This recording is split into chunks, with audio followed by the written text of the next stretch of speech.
Bien-aimés dans le Seigneur, je vous salue encore une fois au nom de notre Seigneur Jésus-Christ.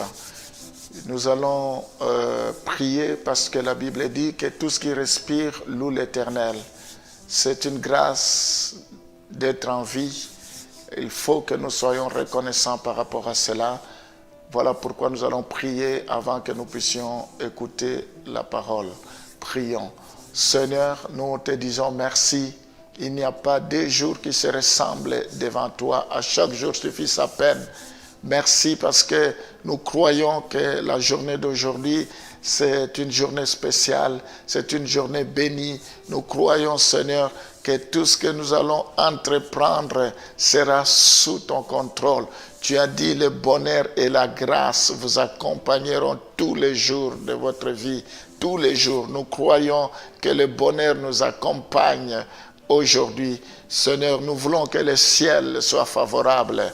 Nous voulons, Seigneur, que tu nous écoutes, que tu nous exauces. Nous te recommandons tout ce que nous serons amenés à accomplir au courant de la journée, que cela soit couronné de succès.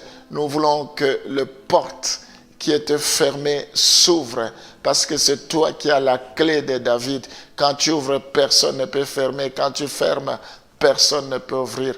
Je bénis chacun de tes enfants, tous ceux qui vont au travail, tous ceux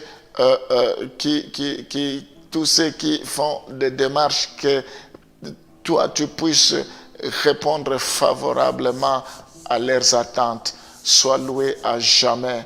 Au nom de Jésus, nous t'avons ainsi prié. Amen. Nous parlons de comment Dieu parle à l'homme. Nous avons vu que Dieu parle au travers de la prière, et nous allons également voir la deuxième chose, que Dieu parle par le conseiller. Proverbe 11, le verset 14. Quand la prudence fait défaut, le peuple tombe, et le salut est dans le grand nombre de conseillers. Et on va associer ces versets également dans Proverbe 12, le verset 15. La voie de l'insensé est droite à ses yeux, mais celui qui écoute les conseils est sage. La voie, quand la prudence fait défaut, le peuple tombe, et le salut est dans le grand nombre de conseillers.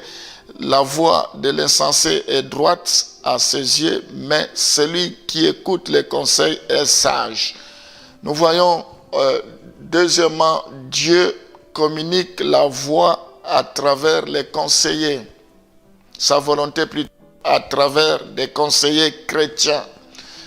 Il existe de nombreux exemples bibliques de personnes cherchant des conseils auprès des hommes de Dieu, des enfants de Dieu qui ont une certaine maturité, des enfants de Dieu qui ont une certaine expérience. Nous avons besoin de leurs conseils. C'est comme ça que Dieu parle à l'homme. Donc, il faut que nous ayons confiance aux hommes qui ont une certaine maturité, une certaine expérience, des hommes qui craignent Dieu, qui sont des références, des modèles. Si nous voulons que Dieu puisse nous parler, c'est comme ça que Dieu parle à l'homme. Dieu parle également par des circonstances. Dieu, on va lire Genèse chapitre 45, le verset 5 à 8. Genèse 45, le verset 5 à 8. Maintenant, ne vous affligez pas et ne soyez pas fâchés de m'avertir, de m'avoir vendu pour être conduit ici. Car c'est pour vous sauver la vie que Dieu m'a envoyé devant vous. Voilà 2 ans que la famine est dans le pays, et pendant 5 années encore, il n'y aura ni labour ni moisson.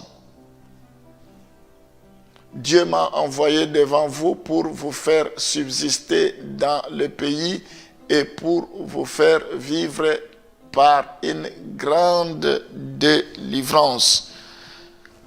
Ce n'est donc pas vous qui m'avez envoyé ici, mais c'est Dieu.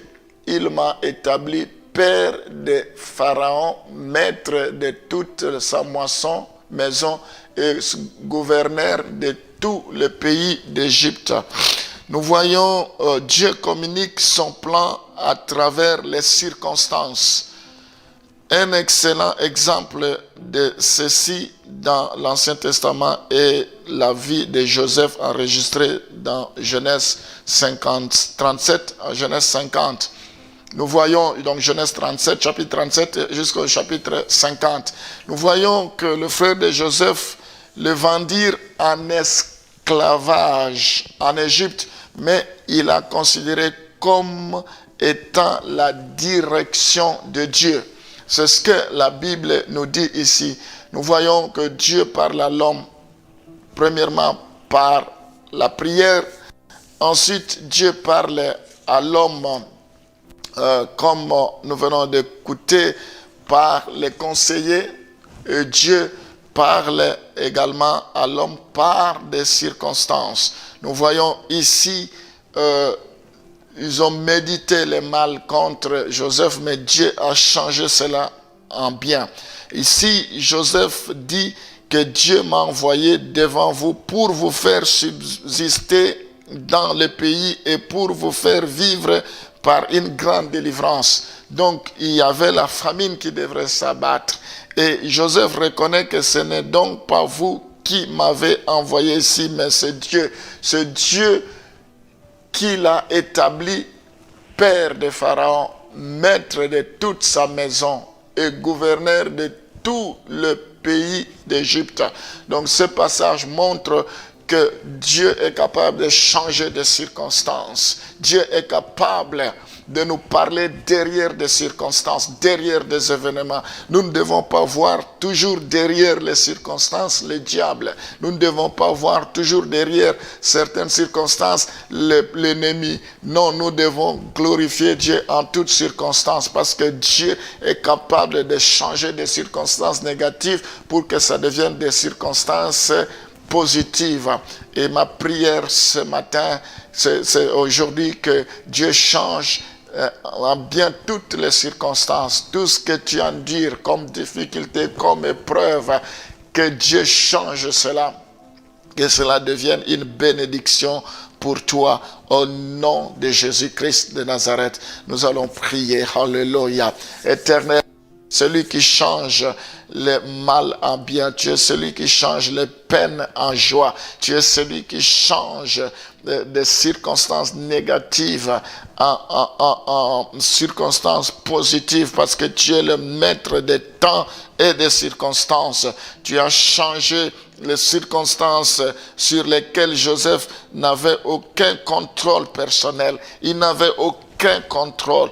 Tu as changé cela en bien. Que tu changes toutes circonstances dans la vie de chacun de tes enfants, même s'ils ne sont pas les maîtres de contrôle de cela, mais que cela soit pour ta gloire. Tu as dit que temps de Lazare, que ce n'est pas une maladie qui lui amènera à la mort, mais c'est pour que la gloire de Dieu se manifeste. Je prie pour que la gloire de Dieu se manifeste dans la vie de chacun de tes enfants. Qu'ils tirent des leçons par rapport à ce qu'ils vont vivre au nom de Jésus. Nous t'avons ainsi prié. Amen.